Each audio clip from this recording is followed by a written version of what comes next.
आज का सूत्र नोट करो, क्रोध में नहीं बोध में जियो।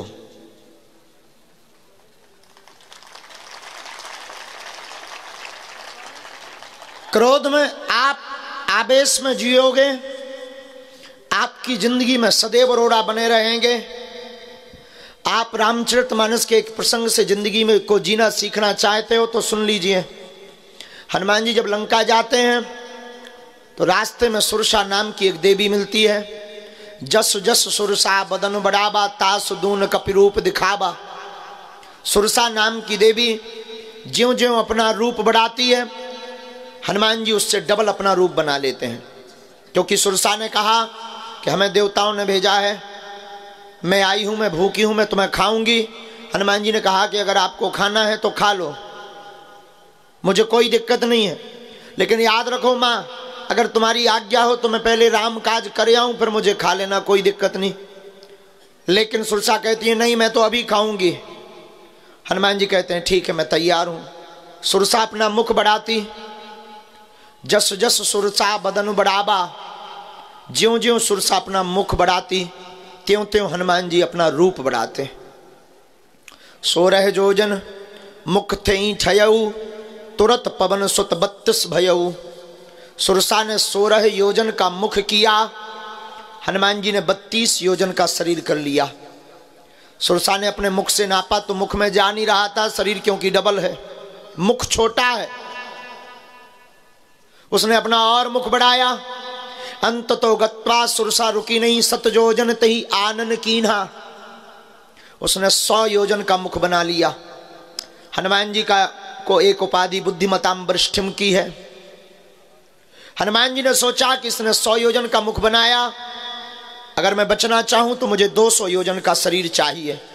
और अगर मैं 200 योजन का मुख बना भी लेता हूं तो शायद हमारे कान राम जी के पास पहुंच जाएंगे और नाक जानकी मां के पास। इतना बड़ा रूप लूं, इतना धारण भी कर लूं, तब भी कोई बात नहीं बननी है, क्योंकि इसे मानना नहीं है, ये मुझसे डबल अपना मुख बना लेगी। हनुमान जी की बुद्धि का परिचय देखना आप, और अपनी जिंदगी में सूत्र को आप अपनाना। जैसे ही उसने 7 योजन ते ही आनन कीना, हनुमान जी समझ गए कि अब बड़ा संकट सामने आ गया है। तुरंत हनुमान जी अति लघु रूप पवन सुत लीना, एकदम छोटे से हनुमान जी हो गए। लघु रूप धारण करके हनुमान जी, और संसार के जितने भी डॉक्टर यहाँ पर बैठे हुए हैं, डॉक्टरी की पढ़ाई कर रहे हैं, जितने भी बाद में इस बात को सुनेंगे, आपको सुनकर आश्चर्य होगा। खैर, प्रमाण करने के लिए हमें आपसे कोई परमिशन नहीं लेनी है। संसार की पहली एंडोस्कोपी अगर किसी ने शुरू की तो वो हनुमान जी ने शुरू की। सुरसा के मुख में जाकर के देखा कि इसकी किडनी लीवर ठीक है कि नहीं है। अति लघु रूप पवन सुत लीना, बदन पयठ पुनि बाहर आबा। अंदर गए, फेफड़ा ठीक है कि नहीं, बढ़िया पंपिंग कर रहा है। किडनी कैसी है, ठीक ठाक है, बाद में इन्फेक्शन हो सकता है अगर हम टिकेंगे तो। लीवर बढ़िया है। सब देख दाख के हनुमान जी एंडोस्कोपी करके बाहर निकल आए। एक सज्जन ने हमसे कहा कि सुरसा ने अपना मुख बंद क्यों नहीं किया जब हनुमान जी गए। हमने कहा पगला, मुख छोटा थोड़ी था, तेरे जैसा 1.5 अंगुल का मुख थोड़ी है कि तू एक ठैया चिरोजी दाना रखो चटदाई टपा दे। 100 योजन का मुख। कभी तूने ट्राली देखी है? ट्राली जब प्रेशर से ऊपर जाती है तो जाने में भी टाइम लगता है और बंद होने में भी टाइम लगता है, तो उसको मुख बंद करने में भी तो टाइम लगा होगा, तब तक भाई साहब एंडोस्कोपी कराए। और श्री हनुमान जी बाहर निकल आए, अति लघु रूप पवन सुत लीना।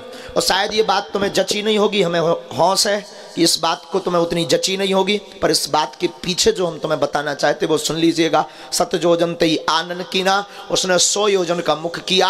बड़ा भारी संकट हनुमान जी के सामने खड़ा हो गया।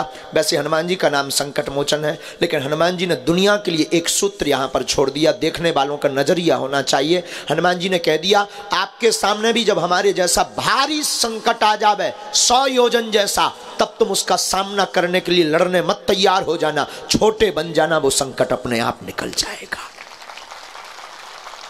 लघुता से प्रभुता हो जाएगी। बोध में जियो। इसलिए मेरे पागलों, आज के सूत्र में हमने तुमको कहा है कि क्रोध में नहीं बोध में जियो। बोध का मतलब चेतना जागृति।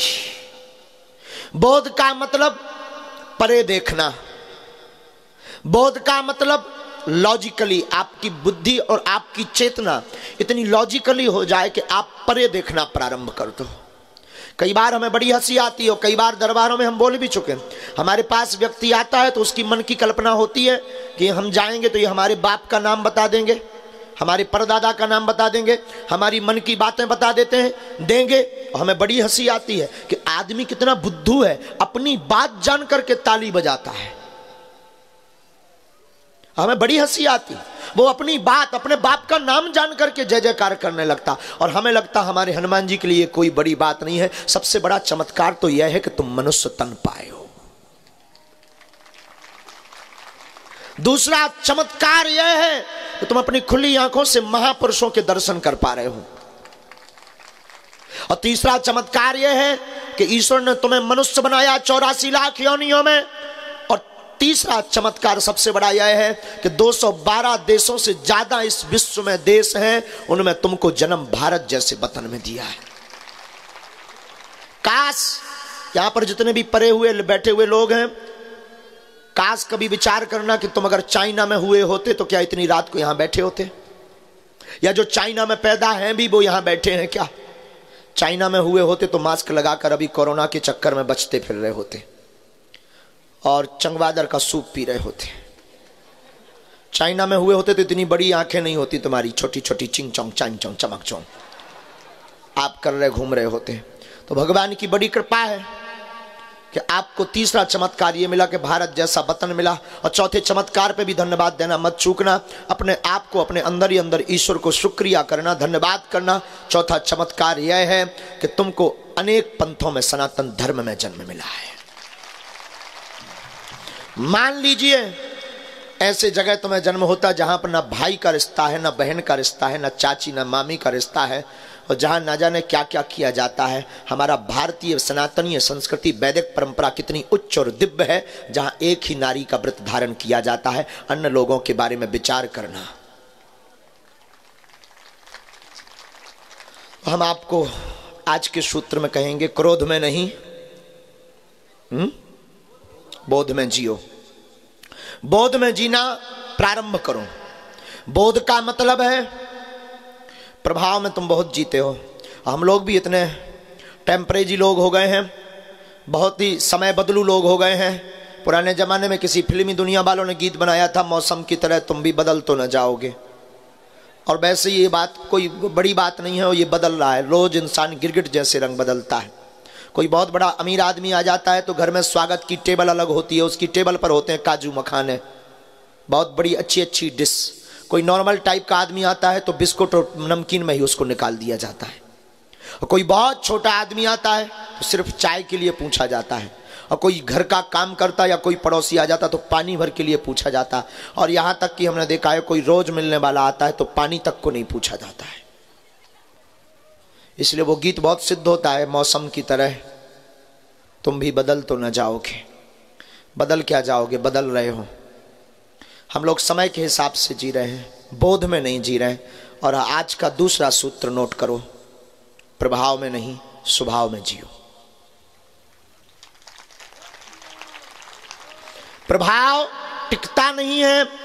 प्रभाव में आप किसी को अपना बनाओगे, वो आदमी आपके पास तब तक रहेगा, तब तक आपकी जय जयकार करेगा जब तक तुम्हारे पास प्रभाव रहेगा। स्वभाव से किसी को अपना बनाओगे तो जब तक तुम मर नहीं जाओगे तब तक पीछा नहीं छोड़ेगा।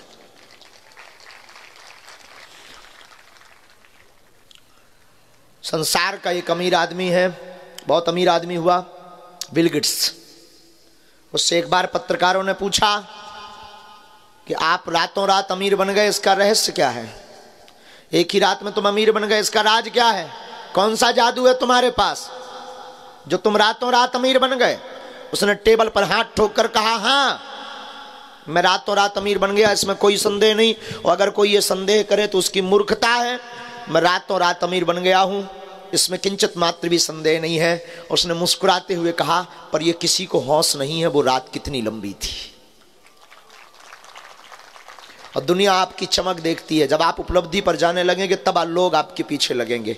जब आप उपलब्धि पा जाएंगे तब रिश्ते नाते वाले लोग आएंगे, उपलब्धि के पूर्व में कोई नहीं आएगा। इसलिए मेरे पागलों, आज की रात तुम खोकर मत जाना, आज की रात में कुछ पाकर जाना।